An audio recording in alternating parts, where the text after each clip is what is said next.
Call the meeting to order. All those at HQ, please stand for the Pledge of Allegiance.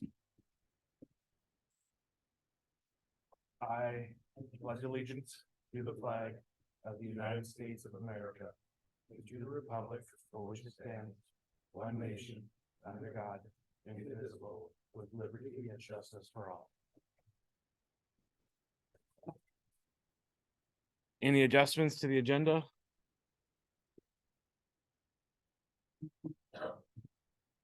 All right.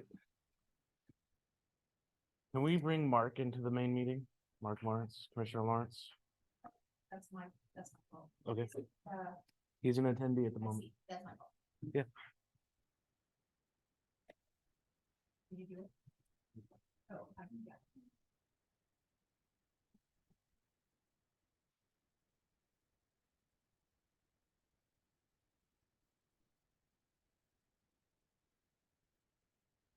There you are, Commissioner Lawrence.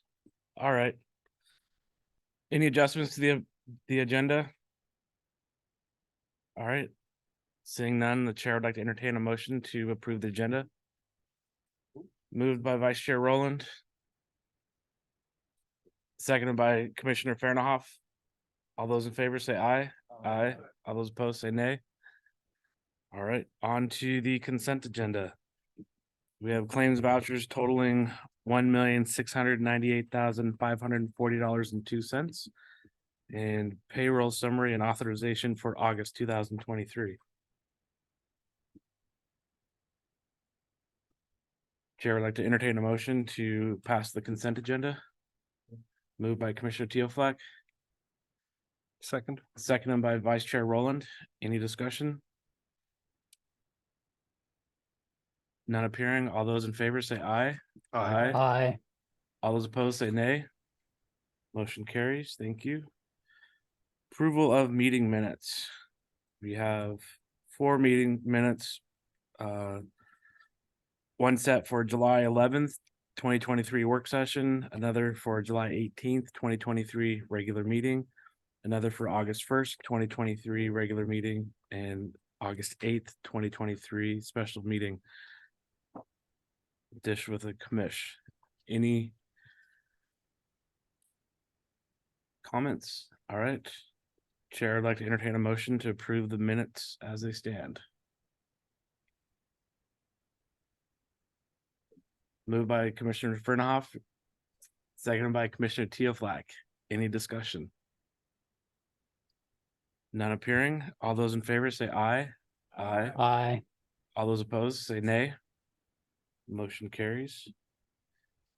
On to public comment. I don't see anybody in the attendees list, and I don't believe we had anybody on the list.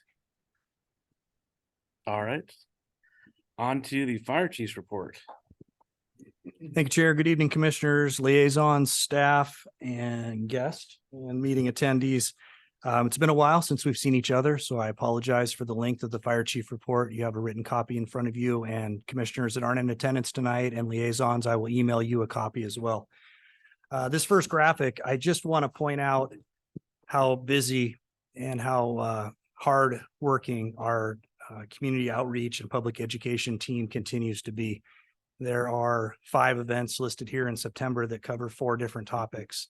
And I simply want to bring this to your attention, really just give kudos to that team and thank them for their efforts to outreach to all the residents of our RFA. And also mention that I've heard from staff, it's very much appreciated when commissioners do show up at these events or talk to staff about these events, drop in or do attend. So I know we can't all be every place, but it is noted, and staff really appreciates the commission when they can drop in and they see that you see the value in these programs. So I just want to thank you for that. So let's move on to the next slide, please. September 11th, our memorial ceremony is coming up on Monday. That's at 9/11. It is at downtown Edmonds, Fire Station 17. Some commissioners have been able to attend this event in the past. Some liaisons may have been able to attend this event at other areas. This is an important one for us. Just wanted to point this out. That's upcoming. We've lost firefighter David Bronco Erickson to our organization, but he still helps organize this event. We will have retired fire captain from District 1, Andy Spire, who went back to ground zero after the Twin Towers fell to help dig out through the rubble to include his entire shift station that was lost during the events that he previously worked for before coming to work for the City of Edmonds Fire Department and then Fire District 1. We'll have a bugler there and also someone playing taps. So a great event if you can be there. Segue to the next event. There is a ribbon cutting and a 9/11 memorial as well up at North County Regional Fire Training Center, their ribbon cutting event. So commissioners, I know Melissa Blankenship has reached out to you to see if you wanted to RSVP. We'd love to see you at that event as well. So either event, and if you have any questions, reach out to me personally or to Melissa Blankenship. Okay, next slide. So Chief Hughes is going to be here with us for a little bit tonight, and then he's going to take off because we have active shooter training for our staff tonight at the Alderwood Mall. Those are not our personnel, but this is a lot what they look like when they practice for an active shooter event. We'll have up to 50 citizens that are going to act in moulage to simulate an active shooter event at the mall. Law enforcement will be represented from the Linwood Police Department as well as the North Sound SWAT unit and South County fire units that are going to be attending will be Deputy Chief 10, which is Chief Hughes here, Battalion 15, Engine 15, Medic 15, Aid 15, MSO 21, and another one of our MSOs you've met before, Chris East, who's our subject matter expert on these type of mass casualty potential events. We'll exercise our plan, see if there's any opportunities for improvement in that plan as we go through this tonight. It'll be from 9 p.m. to 3 a.m., Chief Hughes. Okay, so this is the least tired we're going to see you right now. So good luck to our personnel there tonight. It's going to be a great event. So just wanted to bring you up to speed on that. Next slide, please. Person you're looking at right now is Christy Velli, and I'd like to thank the commission again for adding the public information officer addition to the budget. Christy has joined our organization today. I'm going to read this so I don't miss anything. Christy is joining us from the Marysville Fire District, where she's been the public education and information specialist since 2017. She has over 18 years of experience in creating media and communications, versatile and skilled in diverse areas, including writing, video editing, graphic design, and photography. She's also acted as a media liaison during emergency responses and was part of our JIC or our PIO group during the COVID pandemic and provided a lot of hard work for Marysville's fire district along the way, and secondarily, all the other 21 fire agencies in Snohomish County during the pandemic. Christy's previous roles have helped her solidify her foundational knowledge of our county and the fire service and her passion for effective communication. Her work at Q13 News KCPQ earned her an Emmy nomination for her outstanding contributions prior to joining the Marysville Fire District. So her experience combined with her various skills and her passion for wanting to join this organization, which she told me she's had an eye on for about a decade.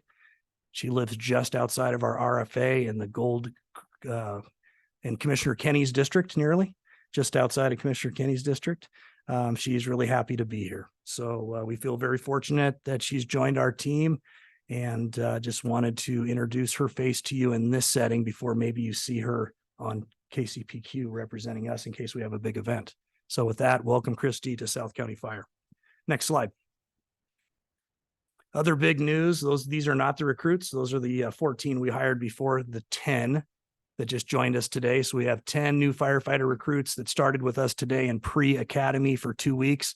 They'll be going to the fall Snohomish County Fire Training Academy. Commissioners, just wanted to give you a heads up. You are going to meet them next Tuesday at our work session, and they will take their oath. Right. So we're excited that they're joining our organization. And I had an opportunity to meet with them for about 2 hours today. So again, welcome, and just a little preview for next week. Moving on, this is a picture of firefighter paramedic Doug Beardsley. Doug Beardsley joined Fire District 1 when Edmonds merged into Fire District 1 in 2010. He joined the Edmonds Fire Department in 2003. Previous to that, he served in law enforcement.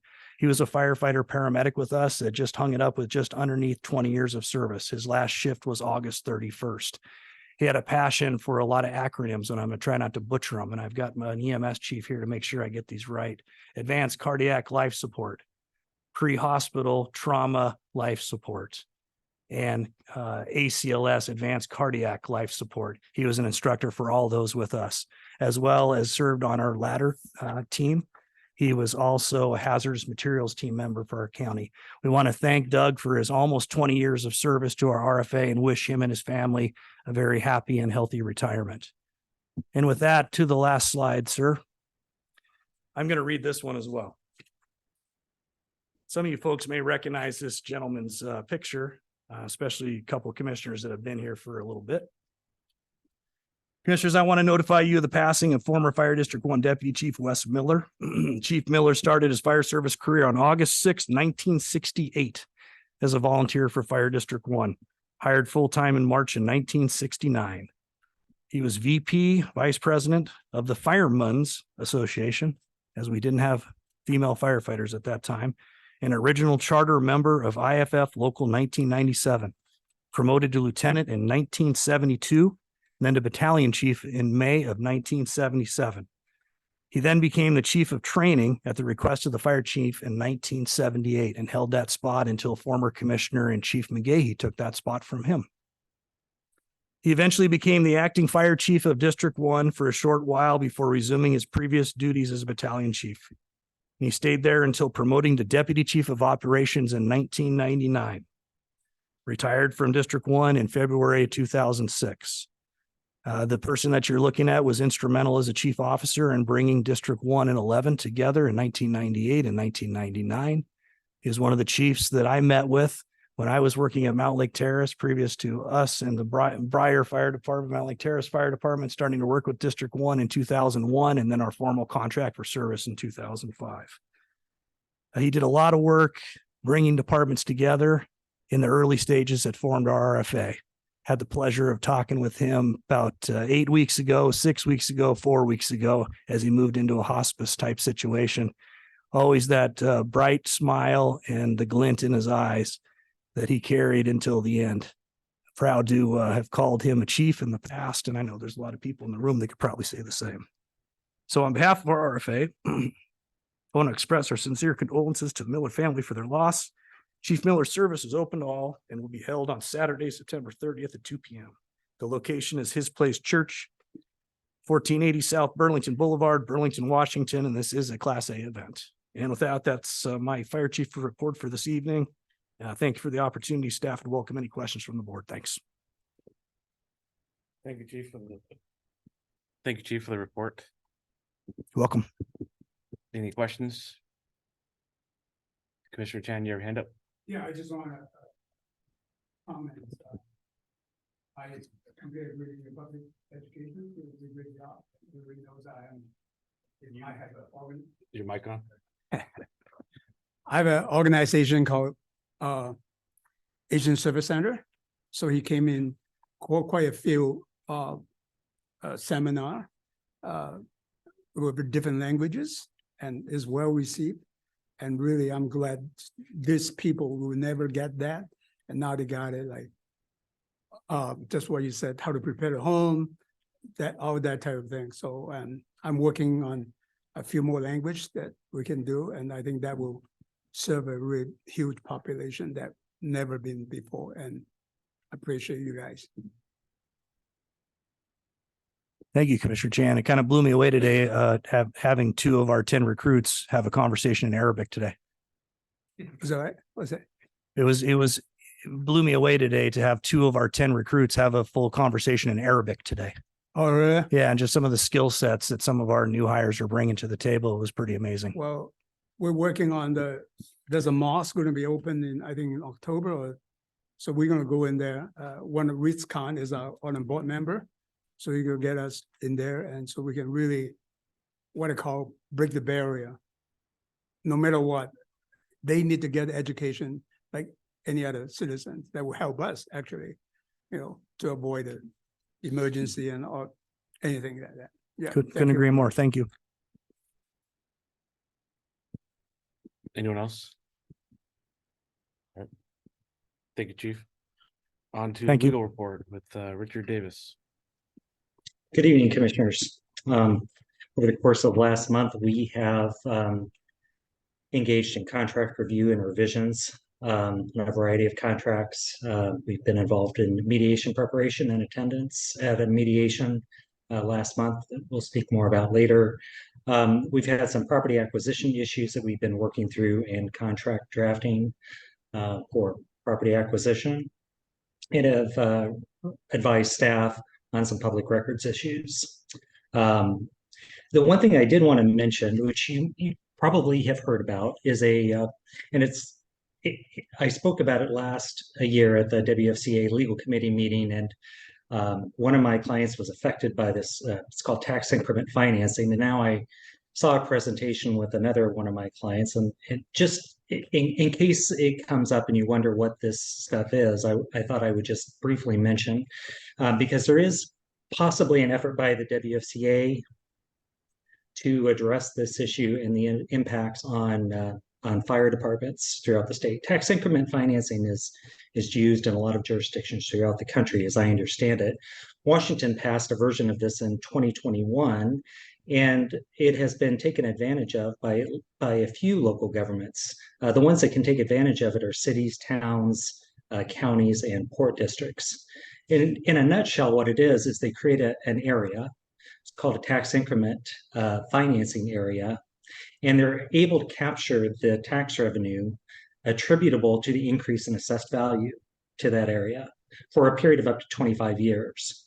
So rather than that revenue from the increase in assessed value going to fire departments and other junior taxing districts, it goes to the sponsor of the tax increment financing area. And so there is definitely going to be an impact to some fire departments throughout the state that have area within a tax increment financing area. And it's a fairly new piece of legislation, so there's not much that has happened thus far, but I am seeing an increase in this, and I'm noticing that local governments are talking about this as an opportunity to fund basically improvements in areas to increase the tax revenue for those areas where private development might not otherwise be initiated. There is not much a fire department can do if a tax increment financing area is created. There is a challenge procedure, but the statute doesn't really talk about what basis you can challenge it on. My own view is that probably could challenge it if the process for creating it was incorrect, but not much else. The only bone that was thrown to fire departments, and this was actually a lobbying effort by the WFCA when it was passed, is that if the increment area is impacting 20% or more of the fire department's AV, then there is a mitigation agreement that's required. So really, that's never going to happen with South County Fire. It could happen with some smaller fire departments. But it just goes to show, I guess, the conclusion to be drawn from this is if you have a fire benefit charge, the benefit of that is to help avoid tax impacts like this. But like I said, there may be a move that is coming to kind of challenge this, or a couple different ideas out there, how this law might be legally challenged. And so in case you hear about it, I just wanted to give a brief update so you were aware of it. And that's all I have for tonight. Thank you, Mr. Davis. Any questions? All right. Thank you for your report. Thank you. On to the union report with President Moore. Good evening, commissioners.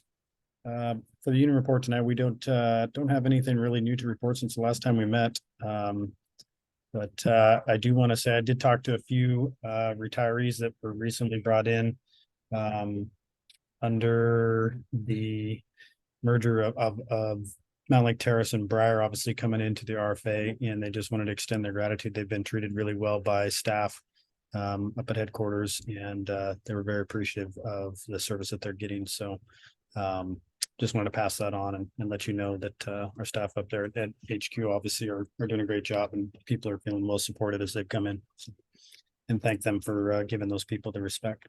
But thank you. Outside of that, that's all I got. Any questions?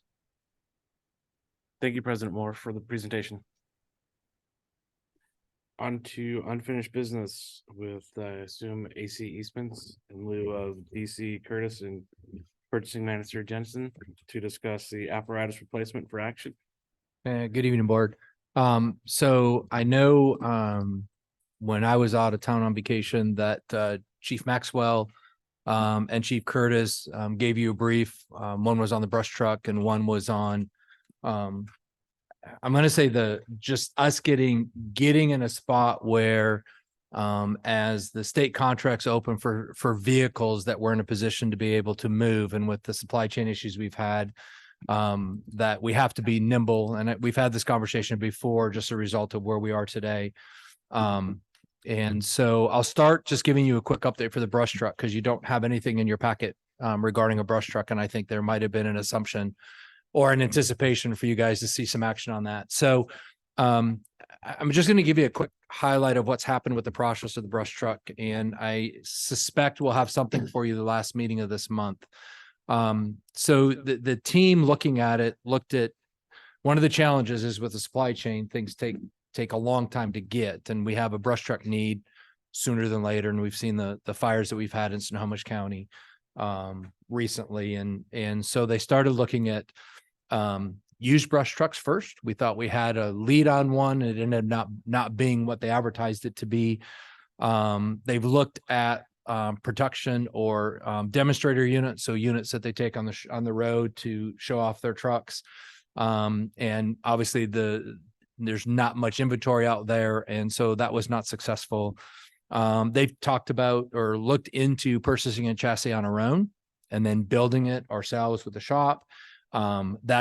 That's one, the shop's capacity and some other pieces with it. When you add labor cost on it, it's probably not a realistic option. And then we would be having our own issues with supply chain to get it where it goes, and probably not a place that the RFA should go at this time. They're continuing to explore the cooperative purchasing agreements. They found several, but they have a 2 to 3 year build time. And quite frankly, this becomes the chassis issue like everybody's been dealing with that we've talked about before with our medic units. It's the same challenge that they're having across the board. So they've narrowed it down right now. They got a vendor that they're going to hopefully be able to explore a cooperative purchasing agreement. But we may have to go out and formally go through a process to piggyback on that agreement as a result of some of the language with that. So I want you to know they've been diligently working forward to get a brush truck in queue. And they haven't left a stone unturned. Right now, we're hoping that we can bring you the solution for a brush truck forward at no later than the last meeting of this month, the 19th. I guess I want to make sure I under promise and over deliver. So that's where they are. And I know our purchasing manager and Chief Curtis have been working through to ensure that we dot all our I's, cross all our T's. If we're not able to explore this last cooperative purchasing agreement, we may have to do a formal process of our own to piggyback onto that. They should have that answer and hopefully be back before you at the last meeting of the month on behalf of the brush truck to move that process forward. So that's an update on the brush truck. In your packet, page 58 through 60, you see an agenda bill that because of the way the state purchasing contracts or purchasing through the state process, they open in around September, October.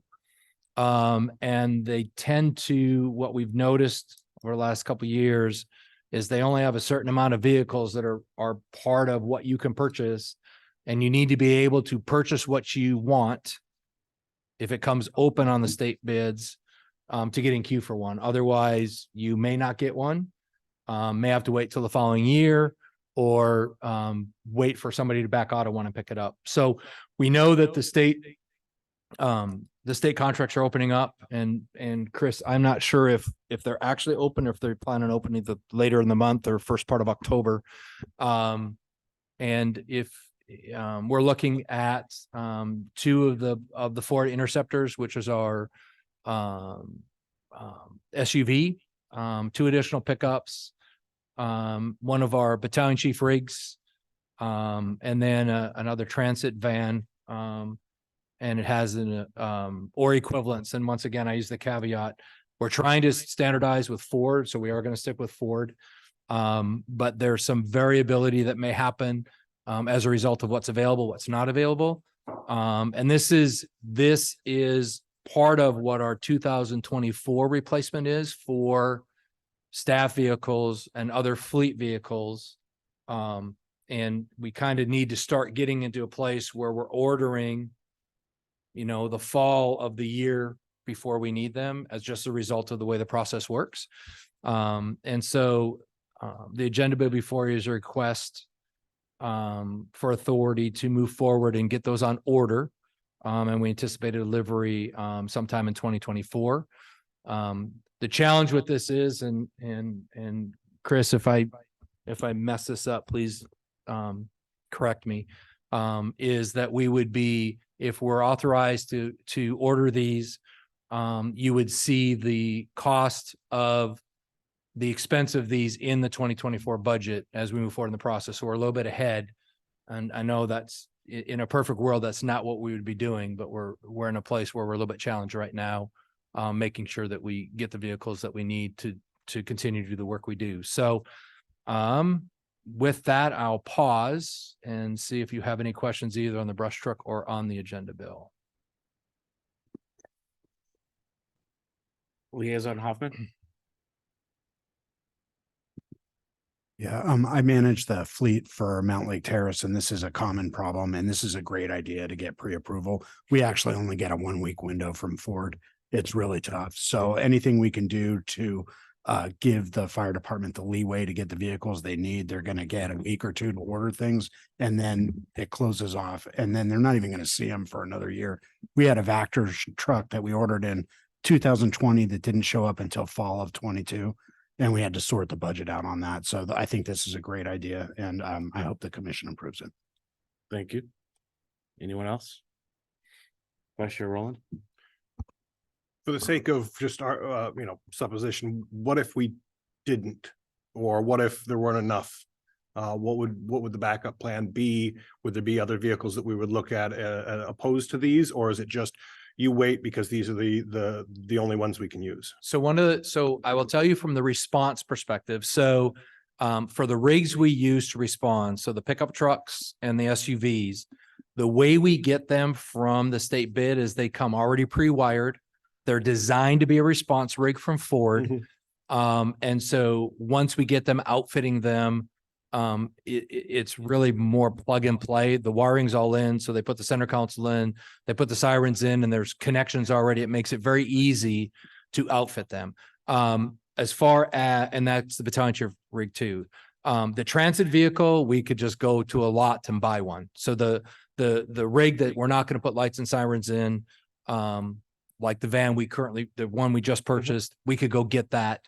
And just do it like you and I would go shopping for a van, find one. The challenge though is you still have to, the cost associated with it. And I'm not totally up on the purchasing, but you still have to have, I think, a competitive process to make sure you're buying, fall within those parameters. And so that's the difference between the two. If the board does not approve this and we miss the window, then we're waiting till the next window opens. And typically what happens is this isn't like you could go and open a process to get these special type of rigs. They're usually all, the state bids usually take them, and there is no more. What Ford makes is what Ford makes. And they get divvied out amongst the country. Right. And so we'd end up having to wait and probably be a year behind and get in the contract in 2025 or 2024. And we would delay us a year. All right, thank you. Anyone else? Okay. And before you go, CFO Bothwell, do you have anything to add? I want to make sure I addressed what you want to portray as it being part of the budget, because this is something I don't think we've done, and I want to make sure the board knows that piece. Yeah, no, thanks. I think that this is just unusual in the sense that normally we would get a budget and then we'd go buy the things and we'd have them on the street in a few months. Now you're probably not going to get them if you go through that process. So it is unusual, but I think what Chief Eastman was saying is that this does commit us to putting these vehicles in the 2024 budget. They're on the replacement schedule, so there's nothing really unusual about that. We're just kind of front loading that budget decision till now. So if you approve this item, that's something you're going to see later. That's all. Thank you. Chief Eastman, is there anything further in the presentation? Nope, we board consideration, so we much appreciated by staff. All right. Chair would like to entertain a motion for the board approval for staff to sign Washington State DES contracts for 6 replacement vehicles identified in the 2024 replacement schedule for up to $493,000. So moved. Moved by Vice Chair Rowland, seconded by Commissioner Fernahoff. Any further discussion? None appearing. All those in favor say aye. Aye. Aye. All those opposed say nay. Motion carries. Staff thanks you. And just on a side note, the topic of TIFs that our legal counsel brought up in his legal brief about those taxing areas, staff's been actually looking at those and been working in some of the legislative changes Rich was talking about, where we're also trying to understand what that really means, what the impact of the RFA could be, recognizing that we have, 4 cities, potentially 5, and potential port issues, and what does that actually mean. And it is fairly new.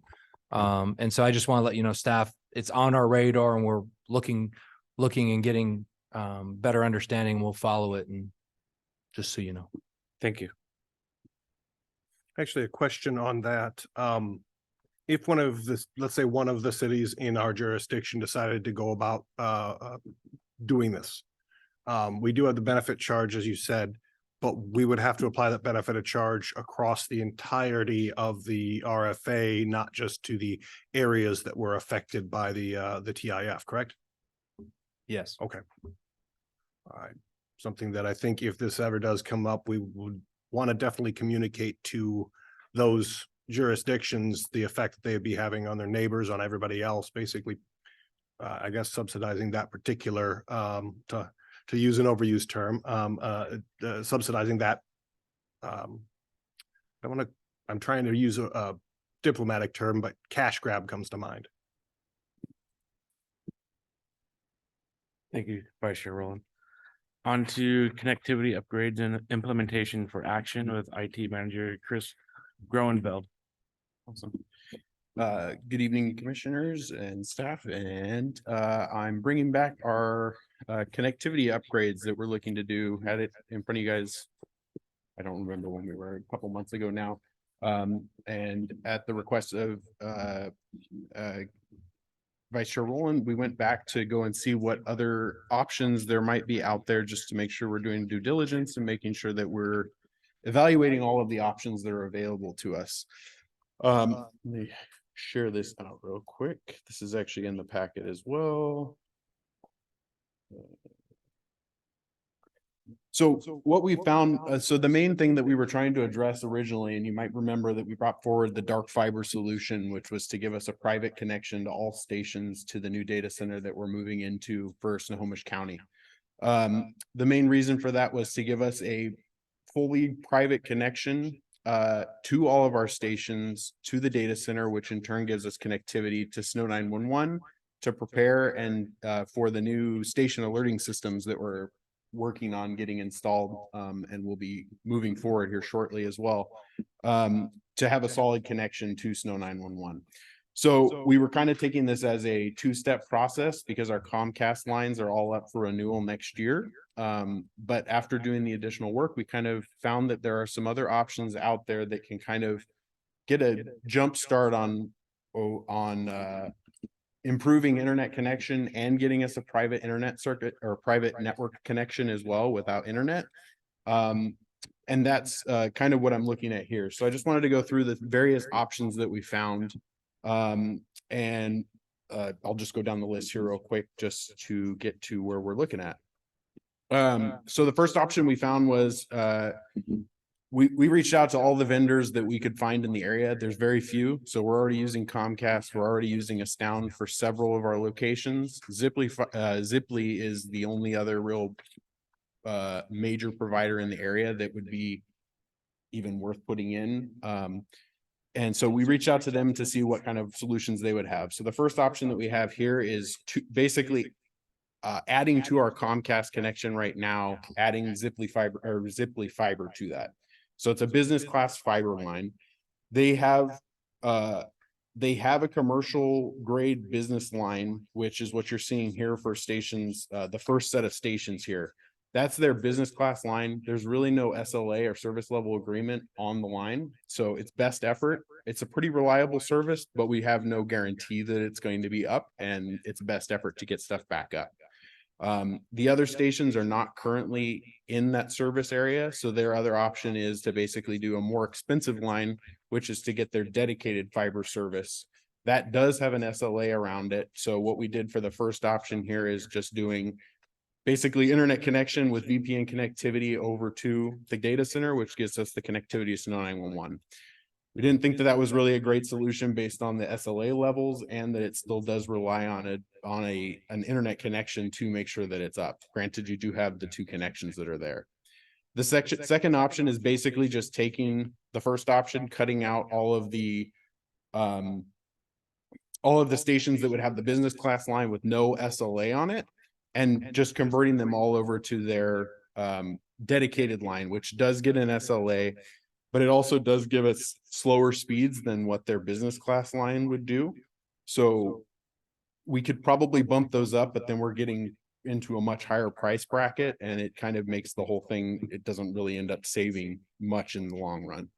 The third option kind of came up here, which is it's a private Ethernet line. So it does have equipment in between. So the dark fiber solution that we were proposing is basically a clear fiber line from each station to the data center. We manage all the equipment on either side. There's nothing in between.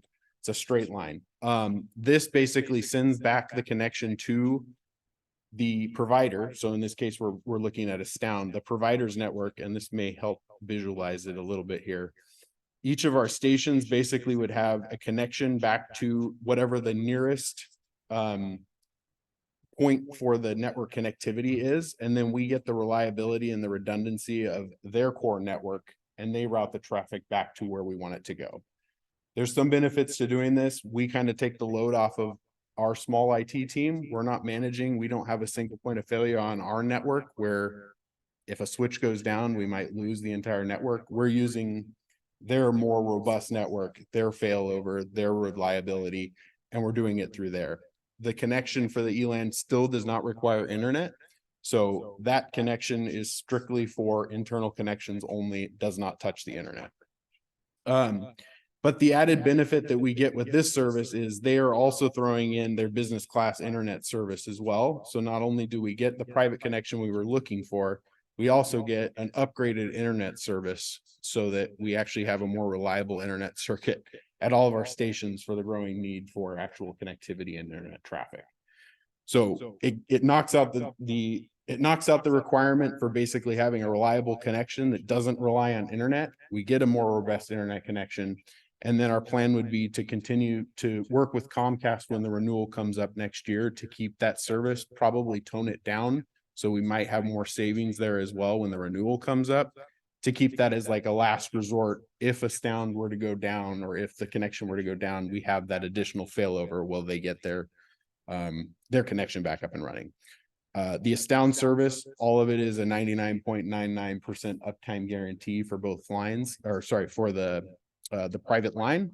It all comes in over the same line. So I kind of showed it here on this connection, but the main reason we want to keep Comcast in line is this particular device, which they provide and they manage. If that goes out, we lose both the new internet line and the private connection. And that's why we want to keep that secondary thing, which is on completely separate equipment, completely separate line. Sorry if I'm going into too much detail. I just want to make sure that was clear on there. So the fourth option here is basically just Ziply's comparable to option 3. It's a little bit more pricey, but the internet service line that we get on it is a bit less than what Astound is offering.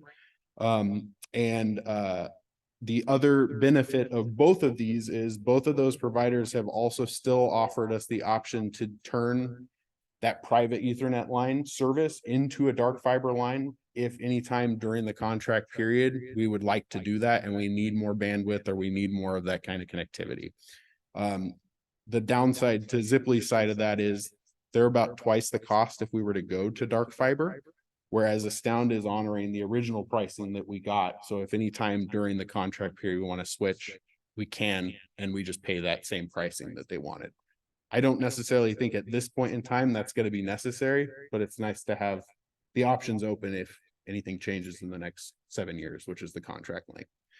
And then option 5 is the original option that we had presented a couple months ago. You know, there is a bit of cost savings going to the private ELAM, but the main thing that's beneficial about it is it takes the additional management load off of our team, and we're using the reliability of their core network instead of ours.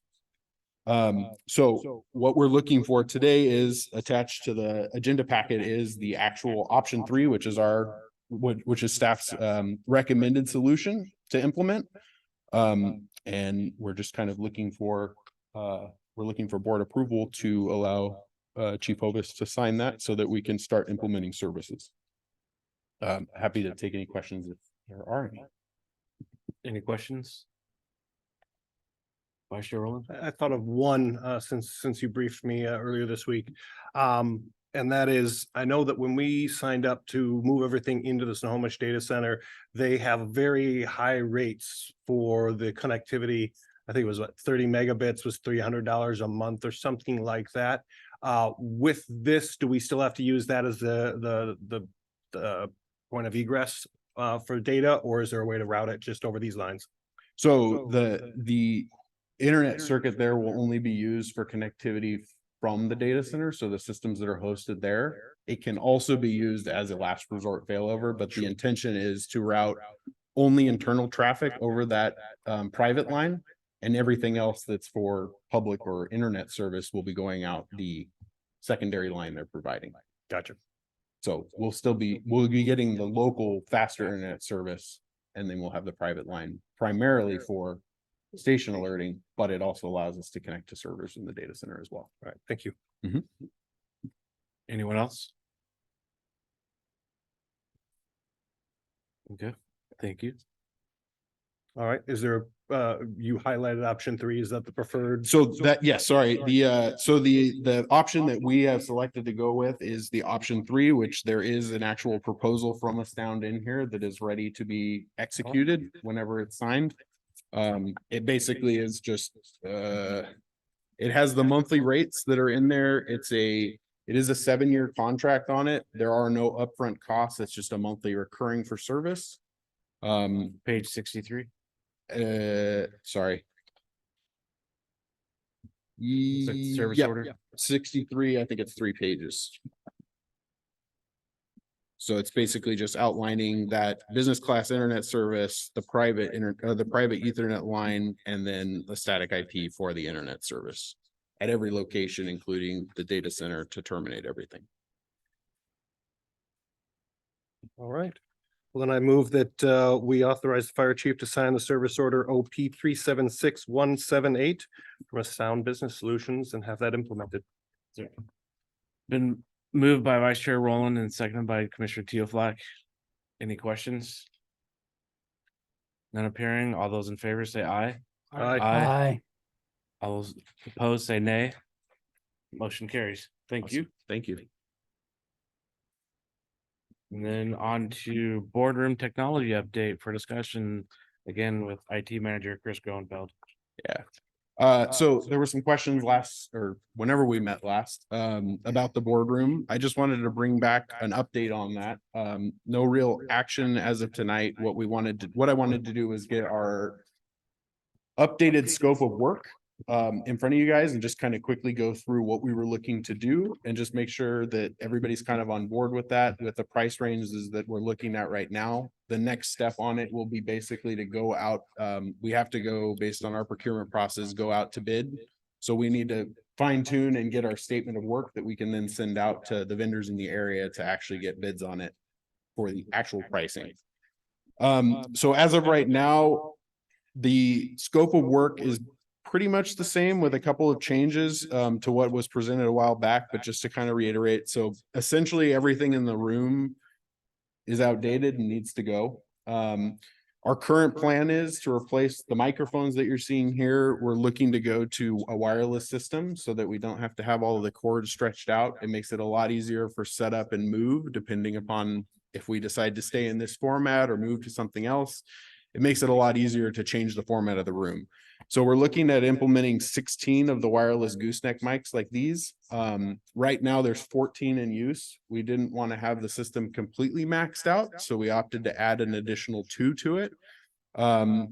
We also, with the addition of that, it ended up making the core system that actually runs the audio, the price went up a bit because of the amount of channels that we have to run all of those mics. So we wanted to make sure that we had that capacity to add more if need be, rather than adding it later if we end up adding additional seats in the room and needing to.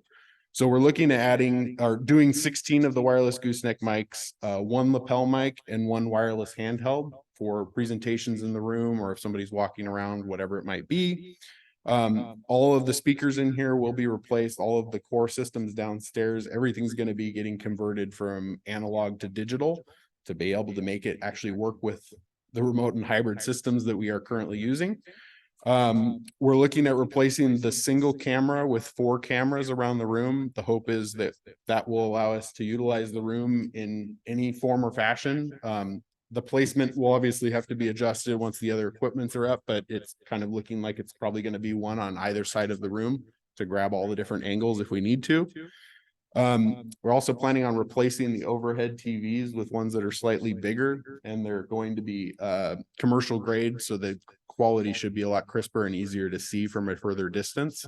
They're going to be upgraded from, I believe these were 50 or 55. They're going to be going to 65, which is what I was told is pretty much the largest we would be able to go up there. And then we're going to replace them and move them back. They're going to be put onto new mounts that actually are able to be rotated. Again, trying to make the room as versatile as possible for many different setups, including, an emergency operations center as well. So being able to do that. Replacing the 2 projectors and projector screens with large format TVs instead. So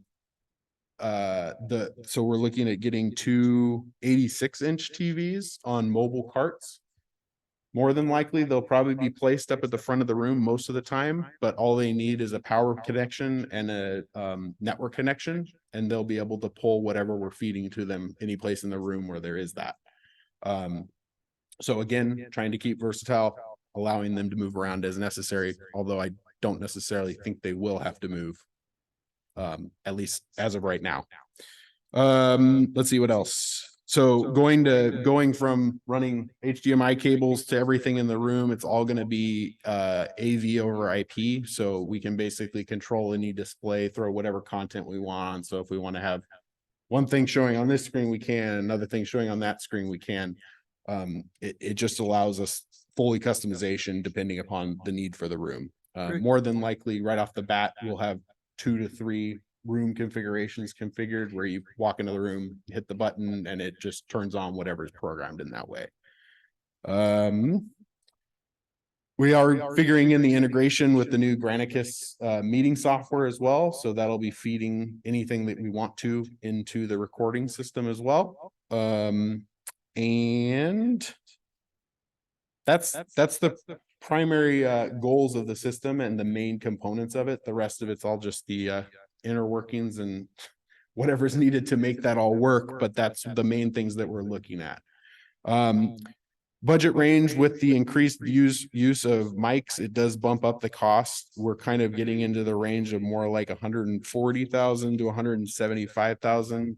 It's a very rough estimate. We have to take it out to bid and see what we actually get back, but we want to make sure that that's not a major shocker to anybody and that we're okay with that range if we can get it done in that range.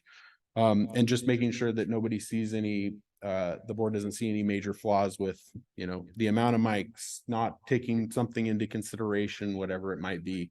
I did make a note here because I know that it was brought up in the last meeting, but it has also been brought up, the light situation and knowing when it's up. So I've been informed that whatever system is there, that is one of the things that's on the actual scope of work, is to make sure that, people sitting around can see, and the person who's actually sitting in front of the mic can see if it's live or not.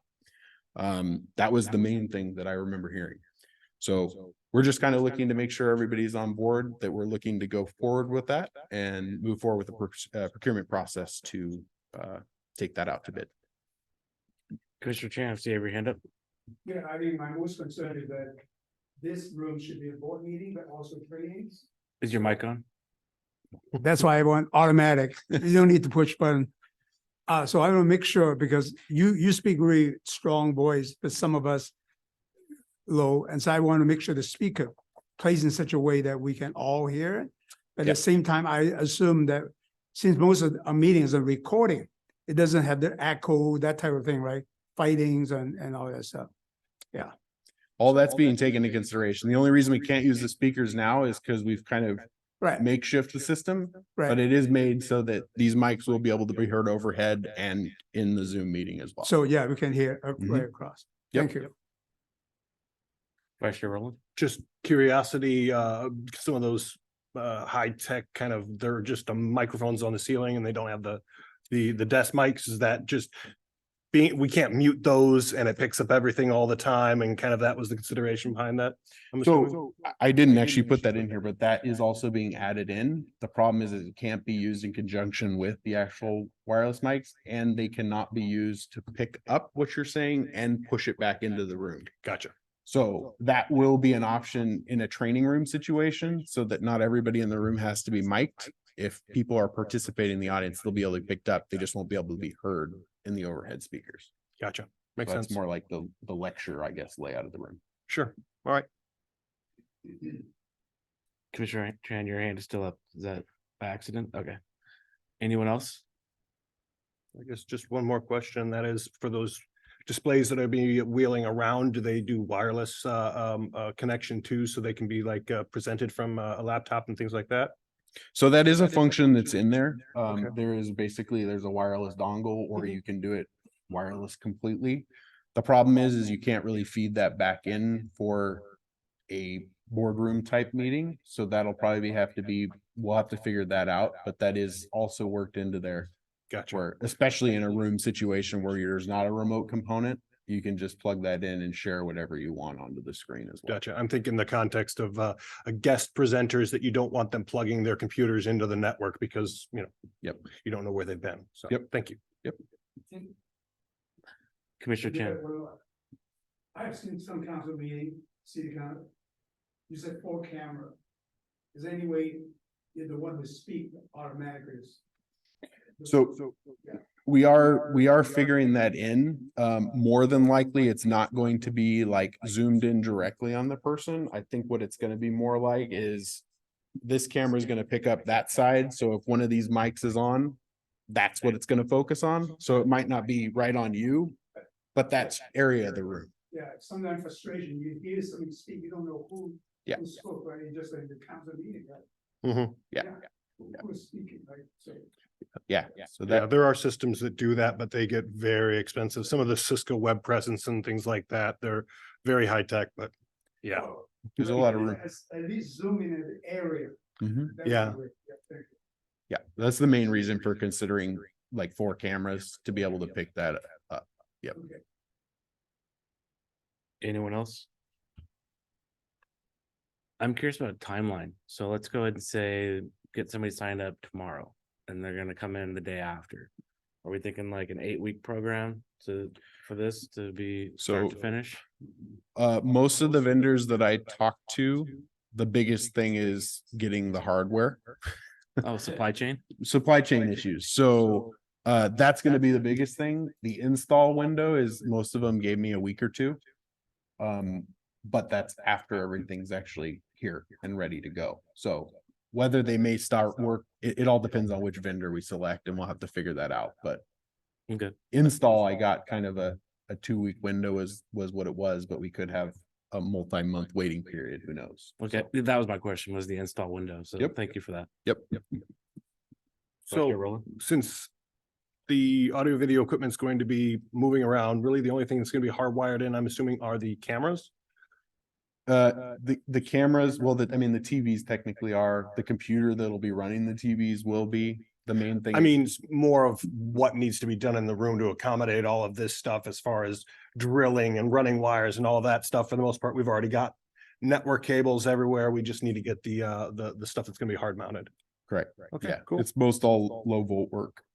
Except if we have to add a power outlet somewhere. Gotcha. All right, thank you. I think that the plan of action seems like a good one. Okay. Based on the questions that have been asked. So I will work with Shane and finance to move forward on taking that to bid and seeing what we come back with.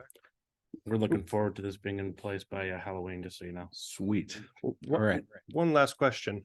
I guess I haven't even looked around the room, but given that I guess half the room is brick wall, are there network connections along this wall, or is that something that you think that we should add in a few at this time so we don't have cables running across the floor to these displays? I don't know. I was just more from a visibility thing. If it's already there, then cool. I just never have looked. There are a couple that are in various spots, but we may have to add additional ports. I don't think that adding them to the brick is probably a very feasible solution, but coming up from below and adding something else to the floor might be. Makes sense. Thank you. Yeah. Thank you. On to new business, Patriot Day and National Day of Service and Remembrance Resolution for Action. The Chief Hovis. Yeah, thank you, Chair. Thank you, Commissioners. Again, we talked about this a little bit earlier about the September 11 memorial and the event that we're going to have at Downtown Fire Station 17, and then the 9/11 remembrance and ribbon cutting up at North County Fire and EMS's new training grounds. So I want to direct your attention to page 74, where we have an agenda bill. Really what we provided here is a proclamation for the board's consideration about Patriot Day and National Day of Service and Remembrance. With this proclamation, South County Fire pays tribute to and honors the memories of all who lost their lives as a result of the terrorist attack that occurred that day.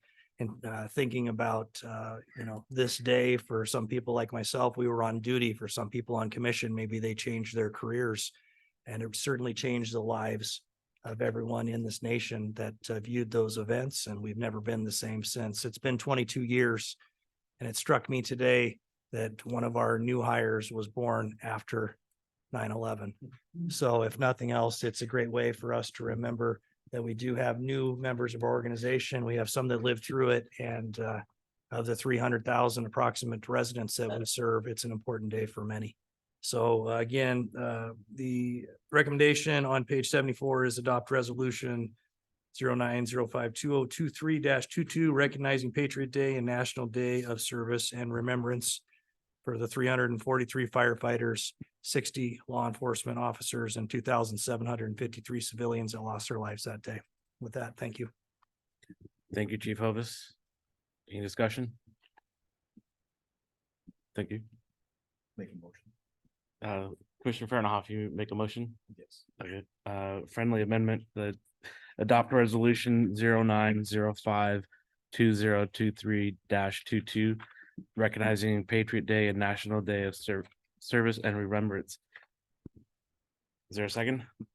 Second. Seconded by Vice Chair Rowland. All those in favor say aye. Okay. I think this is very important to us, especially. I just want to comment to that. It's very important, especially in the business we're in. It's great to recognize that. All those in favor say aye. Aye. All those opposed say nay. Motion carries. Thank you, Commissioners. Thank you, liaisons. Committee updates. Finance Committee with Commissioner Chan. Your mic.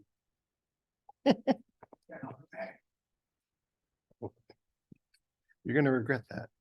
Yeah, we had a meeting on the last Thursday. One commissioner, right before meeting, say, make sure we don't go over 1 hour. So we finished in 45 minutes. We are going to look at something we have discussed about the format of our report. So we'll come back, come back on the next committee meeting, come up with some kind of format for the board to approve. Thank you. Intergovernmental with Commissioner Fernhoff. Yes, we met, the intergovernmental committee met and held a meeting on the 28th. At the meeting, the committee was briefed by Chief Hovis, AC Eastman, and Director Haynes Hines, excuse me, regarding their meeting earlier in the month with 6 to 7 of the Edmonds City Council members regarding this city's potential interest in annexation to the RFA. It was reported that the council members had good questions about the annexation process if it occurred, and what the differences would be between the full membership and versus a contract service as the city has currently with the RFA. Chief Hovis was updated by Mayor Nelson after the intergovernmental that the city intends to hire Burke and Associates. That's BERK, Burke and Associates, to conduct a financial strategic outlook analysis for the city this fall to look at the overall finances of the city. That concludes my report. Thank you, Commissioner. And then on to Stone Island 1, at the last meeting began talk about the budget. And then also as a reminder that next Tuesday night, Director Mills, the director of Stone Island 1, will be here to make a presentation for a dish with the commission. And with that, we'll go on to commissioner comments. Chief Hovis. Jared, did you want to mention the meeting next Tuesday regarding the large fire caucus and the openings that are happening with that? Is that something you wanted to mention? I can't, I didn't write anything down, just that it's a 15-minute meeting with Director Mills and Deputy Director Terry Peterson. We have a current vacancy in the large fire caucus, so that'll be filled and for the board's approval. So just wanted to make sure that everyone knew that. So I knew you wanted to mention that. That was because the retired AC Guptill. Steve Guptill, exactly. Yep. Thank you, sir. Your microphone. Yeah, so we've got the 3 primary positions and the 3 alternates. Chief Guptill, Assistant Chief over at Snohomish Regional Fire and Rescue, has retired, so that I have to make an appointment to fill that spot. So we have all of the spots filled. Sounds great. Yep, thank you. Okay. Commissioner comments. I just want to appreciate Melissa, this upcoming event. That's very helpful to me. Commissioner Chan, your microphone. Thank you very much, Melissa, for this. Really, I can put in my calendar. All right. Vice Chair Rowland. I did want to extend a thank you to our men in uniform, I guess. I had a little health emergency and had to be taken to Edmonds. Nothing serious, thank goodness, but the professionalism was outstanding, and my blood pressure went down being in their presence, literally. So I guess that was a good thing. They have that effect on me too. So I know they do appreciate that. So thank you for your kind comments. And I'm glad you're feeling well. Thank you. I've found just when I do my station visits that their professionalism is right there as well. I went and visited Station 22 on Friday, and so I had a good conversation with that 3 gentlemen there. And then I just want to say thank you, Liaison Hoffman, for your input earlier about the fleet vehicles and weird times and having to do that in advance. And this is the new rules to the game. Also, I wanted to thank Melissa for putting the nice big map of the RFA in the room for us to look at for when we have questions or wonderments. So with that, we'll go into executive session for potential litigation pursuant to RCW 42.30.11 sub 1 sub I. And I think we can start off at 30 minutes with no action pending.